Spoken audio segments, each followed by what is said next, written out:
তো তাহলে ব্রহ্মোস ক্ষেপণাস্ত্রের ধ্বংসযজ্ঞ পাকিস্তানকে আত্মসমর্পণ করতে বাধ্য করেছিল এবং পাকিস্তানের ডিজিএমও ভারতীয় সেনাবাহিনীর সাথে কথা বলতে বাধ্য করেছিল। আমি আপনাদেরকে সব কিছু ডিটেলসে বলবো, তার আগে আপনাদের কাছে একটা রিকোয়েস্ট, যারা আপনারা এখনো চ্যানেলটিকে সাবস্ক্রাইব করে নিন, দয়া করে চ্যানেলটিকে সাবস্ক্রাইব করে নিন। এতে করে আমার ভিডিও তৈরি করে আরও মোটিভেশন বাড়বে। তো চলুন এবার ভিডিওটিকে শুরু করা যাক। আসলে বন্ধুরা, আপনারা স্ক্রিনে দেখতে পাচ্ছেন যে বিভিন্ন মিডিয়া রিপোর্ট এটা প্রকাশিত হচ্ছে যে 9 তারিখে যখন পাকিস্তান ভারতের উপর ক্ষেপণাস্ত্র নিক্ষেপ শুরু করে, হ্যাঁ আপনি ঠিকই শুনেছেন, ড্রোন পর্যন্ত সব কিছু ঠিকঠাক ছিল, আমরা কেবল ড্রোন দিয়েই জবাব দিয়েছিলাম। কিন্তু যখন ক্ষেপণাস্ত্র নিক্ষেপ করা হয়েছিল, বিশেষ করে ফাতেই ক্ষেপণাস্ত্র নিক্ষেপ করা হয়েছিল আমাদের দিল্লির দিকে, তখন ভারত অনুভব করেছিল যে গত কয়েকদিন ধরে যে বিড়াল ইঁদুর খেলা চলছিল না, যে পাকিস্তান আমাদেরকে গোলাবর্ষণ করছে, আমরা পাকিস্তানকে গোলাবর্ষণ করছি, আমরা এখান থেকে ড্রোন ছাড়ছি, পাকিস্তান ওখান থেকে ড্রোন ছাড়ছে, এইসব ইঁদুর বিড়ালের খেলা বন্ধ করে এখন পাকিস্তানের বিরুদ্ধে একটি গুরুত্বপূর্ণ পদক্ষেপ নিতে হবে, যা আমরা শুরু করে দিয়েছি 10 তারিখ সকাল থেকে। আমরা পাকিস্তানের উপর বৃষ্টির মতো ক্ষেপণাস্ত্র ছাড়তে শুরু করে দিয়েছি, আর সেই বৃষ্টি ছিল ব্রহ্মোস মিসাইলের বৃষ্টি। হ্যাঁ বন্ধুরা, আপনারা ঠিকই শুনেছেন, ব্রহ্মোস ক্ষেপণাস্ত্র পাকিস্তানের উপর বৃষ্টি শুরু করে এবং এতটা ব্রহ্মোস মিসাইলের বৃষ্টি শুরু হয়েছিল যে তাদের সমস্ত বিমান ঘাঁটি ধ্বংস হয়ে গেছে। এবং এমনও রিপোর্ট সামনে এসেছে যে তাদের একটি পারমাণবিক ইনফ্রাস্ট্রাকচার এমনভাবে টার্গেট করা হয়েছে, আর এখন আমেরিকা নিজে এটি পরীক্ষা করতে আসে যাতে কোনো রেডিয়েশন লিক হয়েছে নাকি তা নিশ্চিত করার জন্য।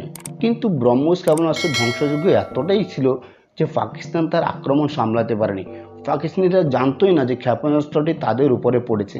এর আগে যখন ড্রোন হামলা হতো তখন তারা জানতে পারতো যে ড্রোন আসছে, তারা কি করতো না, তারা বন্দুক দিয়ে বা মিসাইল দিয়ে ড্রোনকে এদিক সেদিক করে ঠেকাতো বা এদিক সেদিক করে ঠেকানোর চেষ্টা করতো।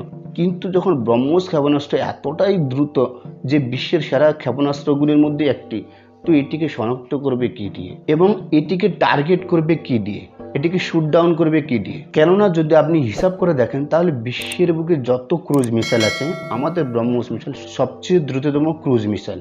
আর যখন আমি এই সব খবর পড়ছিলাম না সকালবেলা, আমার নিজেকে নিতে হাসি পাচ্ছিল। আর এই হাসি পাওয়ার কারণ হচ্ছে, আপনাদের মনে আছে এখন থেকে 1.5-2 বছর আগে আমাদের একটি ব্রহ্মোস ক্ষেপণাস্ত্র দুর্ঘটনাক্রমে পাকিস্তানের ভিতরে চলে গেছিল। তখন এরা বলেছিল যে এই ব্রহ্মোস ক্ষেপণাস্ত্রের ধ্বংসাবশেষ দিয়ে এরা এমন কিছু মেকানিজম তৈরি করবে যাতে করে আমাদের এই ব্রহ্মোস মিসাইলকে এরা কোনো রকমভাবে আটকাতে পারে। আর দেখুন, এখন এই ব্রহ্মোস ক্ষেপণাস্ত্র দিয়ে ভারত ওদের কোমর ভেঙে দিয়েছে।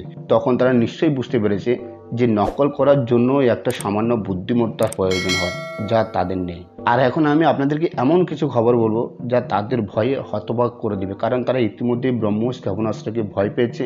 এই খবর শুনে তারা আরও ভয় পাবে। তো দেখুন, গতকাল আমাদের প্রতিরক্ষা মন্ত্রী রাজনাথ সিং ব্রহ্মোস ক্ষেপণাস্ত্রের আরও একটি এক্সট্রা ইউনিট তৈরি করার ঘোষণা করে দিয়েছে। আর এতে করে কি হবে, আমরা ওই ইউনিট থেকে আরও 100টি করে ক্ষেপণাস্ত্র অতিরিক্ত পাবো, যেটি এখন উত্তরপ্রদেশে আমাদের রাজনাথ সিং এটাকে, তো দেখুন প্রত্যেক বছর 100টি ব্রহ্মোস ক্ষেপণাস্ত্র শুধুমাত্র উত্তরপ্রদেশ থেকে আমরা পাবো। এবং আমাদের উদ্দেশ্য হচ্ছে, মানে ভারতীয় সরকারের উদ্দেশ্য হচ্ছে যে আমাদের সেনাবাহিনীকে যত বেশি সম্ভব আমাদের ব্রহ্মোস মিসাইল আরও বেশি করে দেওয়া, এবং সেগুলোকে এমনভাবে অ্যাডভার্টাইজমেন্ট করা উচিত যে আমরা পাকিস্তানে যেটা করে দিই সেটাকে আরও এমনভাবে ছড়িয়ে দেওয়া উচিত যাতে করে আমাদের দেশের বাইরে ইন্টারন্যাশনাল মার্কেটে যে সমস্ত কাস্টমার আছে এরা যেন বুঝতে পারে যে ব্রহ্মোস মিসাইল কতটা নিখুঁত অ্যাটাক করতে পারে যে কোনো লক্ষ্য বস্তুতে। এতে করে কি হবে, পুরো বিশ্বের মার্কেটে একটা প্রতিযোগিতা তৈরি হয়ে যাবে। সেই ক্ষেত্রে প্রত্যেক বছর আমরা যে 100টা করে পাচ্ছি সেটাও তখন আরও কম হয়ে যাবে। এতে করে কী হবে, আমাদের প্রোডাকশন লেভেল আরও বাড়াতে হবে যাতে করে আমাদের সেনা তো পাবে, যেন আমরা বাইরেও এর রপ্তানি আরও দ্বিগুণ করতে পারি। এতে করে কী হবে, আমাদের যে উৎপাদন ইউনিট আছে ওটাকে আরও বাড়াতে হবে। তো বন্ধুরা, এই ভিডিওতে এইটুকু। আশা করি ভিডিওটি আপনাদের ভালো লেগেছে। যদি ভিডিওটি ভালো লাগে তবে অবশ্যই ভিডিওটিকে একটা লাইক দিবেন, চ্যানেলটিকে সাবস্ক্রাইব করে দেবেন। ধন্যবাদ।